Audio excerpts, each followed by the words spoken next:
रादौर के ग्रामीण क्षेत्रों में लाखों रुपए खर्च कर बनाई गई व्यायामशालाओं की देखरेख के अभाव में बनी दयनीय स्थिति। ग्रामीण क्षेत्र के लोगों को भी फिट रखने के उद्देश्य से भाजपा सरकार द्वारा पिछले कार्यकाल में लाखों रुपए खर्च कर प्रदेश भर की तरह उपमंडल रादौर के भी कई गाँव में व्यायामशालाओं का निर्माण करवाया गया था ताकि लोग सुबह शाम यहाँ पर योग व व्यायाम कर फिट रह सकें। लेकिन इन व्यायामशालाओं की उचित देखभाल न किए जाने से व्यायामशालाओं की हालत दयनीय हो रही है। इन व्यायामशालाओं में कोई भी प्रशिक्षक नियुक्त न किए जाने के कारण भी लोग यहाँ नहीं पहुँच रहे हैं, जिसके चलते लाखों रुपये खर्च कर बनाई गई व्यायामशालाएं कई गाँव में सफ़ेद हाथी साबित हो रही हैं। पतंजलि योग समिति के तहसील प्रभारी अमित काम्बोज ने इन व्यायामशालाओं की ऐसी हालत के लिए अधिकारियों को जिम्मेवार ठहराया है। उन्होंने कहा कि इन व्यायामशालाओं में न तो कोई टीचर है और न ही रख रखाव के प्रति किसी की कोई जिम्मेदारी तय की गई है। उन्होंने कहा कि सरकार इन व्यायामशालाओं में 21 जून को अंतर्राष्ट्रीय योग दिवस आयोजित करेगी, लेकिन इनकी हालत दयनीय बनी हुई है। पिछले कार्यकाल में ये ग्रामीण क्षेत्र में योगशालाएं बनाई गई थी ताकि लोग योग करें, प्राणायाम करके अपने आप को स्वस्थ रह सकें। उस पर लाखों करोड़ रुपए भी खर्च किए गए सारे हरियाणा के अंदर। पर मैं तो इसमें अधिकारियों की लापरवाही कहूँगा कि अधिकारियों की लापरवाही की वजह से ये कि सारे जो लाखों करोड़ रुपए हैं वो बिल्कुल बेकार हुए पड़े। इनमें कोई भी योग प्रशिक्षक नहीं है, योग जो टीचर हैं उनकी नियुक्ति नहीं है, तो इसलिए इनमें लोग अब इनका देखो क्या हाल हो रहा है। योगशालाओं का देख लो कितना बुरा हाल होया पड़ा है। ये सारा अधिकारियों की लापरवाही है।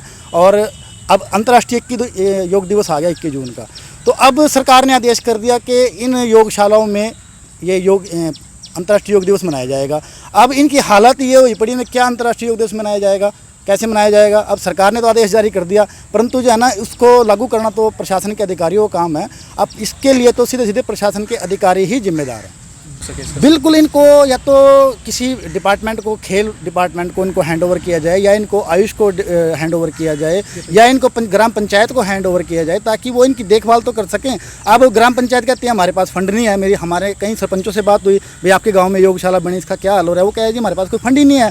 अब स्पोर्ट्स विभाग से बात करी, वो कहे जी हमारे तो अंडर ही नहीं है ये। अब ये कहना उसका ये तो सफ़ेद हाथी साबित हो गए ये सारे के सारे योगशाला व्यायामशाला। वहीं इस बार एक खंड विकास एवं पंचायत अधिकारी कंवर भान नरवाल से बात की गई तो उन्होंने कहा कि जल्द ही इनकी साफ सफाई करवा दी जाएगी।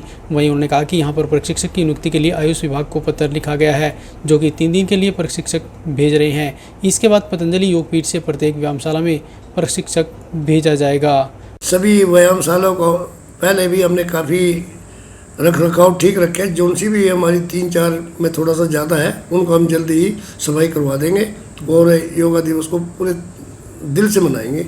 ऐसा हमने डिमांड की है आयुष विभाग से भी हर एक ब्लॉक में एक योगा प्रशिक्षण को उपलब्ध कराएं, जो वो 17 तारीख को हमें दे रहे हैं। उसके बाद पतंजलि योगा पीठ से की तरफ से हर एक व्यायामशाला में एक प्रशिक्षक भेज दिया जाएगा। ऐसा है, ये सब पंचायत फंड से ही करना है, अलग से कोई धन की व्यवस्था नहीं है। ठीक है। हाँ। तो पंचायतें अभी जैसे है नहीं, पंचायतें नहीं अभी हम करवाएंगे, क्योंकि मैं प्रशासक नियुक्त हूँ, प्रशासक की जिम्मेवारी भी है, लेकिन थोड़ा सा काम अधिक है जिसकी वजह से थोड़ा कम है। अब योगा दिवस आ चुका है नज़दीक, तो हम इसको और विशेष ज़्यादा ध्यान दें। खैर अब देखना होगा कि इन व्यायामशालाओं की हालत सुधरती है या नहीं।